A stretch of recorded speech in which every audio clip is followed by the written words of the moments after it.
চুক্তি অনুযায়ী 2025 সালে চ্যাম্পিয়ন্স ট্রফি পর্যন্ত বাংলাদেশ জাতীয় দলের কোচ হিসাবে থাকার কথা চন্ডিকা হাথুরু সিংয়ের।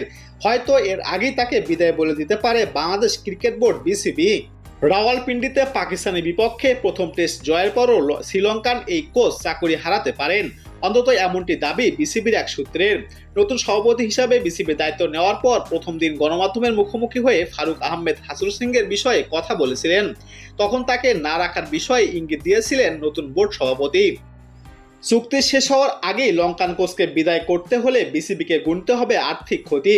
জানা গেছে সেটিও করতে রাজি আছে দেশের ক্রিকেটের সর্বোচ্চ নিয়ন্ত্রণ সংস্থা। এবার তার বিদায়ের নতুন তথ্য জানা গেছে। ধারণা করা হচ্ছে এবার দেশি কাউকে দায়িত্ব দিতে পারে বোর্ড।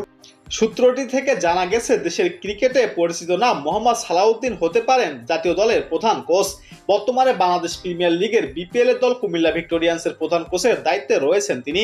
তবে আসছে বিপিএল এ কুমিল্লা ভিক্টোরিয়ান্সের অংশ নেওয়ার সম্ভাবনা কম, কারণ গত 5 আগস্ট শেখ হাসিনার পতনের পর থেকেই আত্মগোপনে রয়েছেন সাবেক অর্থমন্ত্রী মোস্তফা কামাল ও তার মেয়ে নাফিসা কামাল। বিপিএল এর দল কুমিল্লার কর্ণধার নাফিসা কামাল আত্মগোপনে থাকায় কুমিল্লার দল গঠন নিয়ে শঙ্কা তৈরি হয়েছে।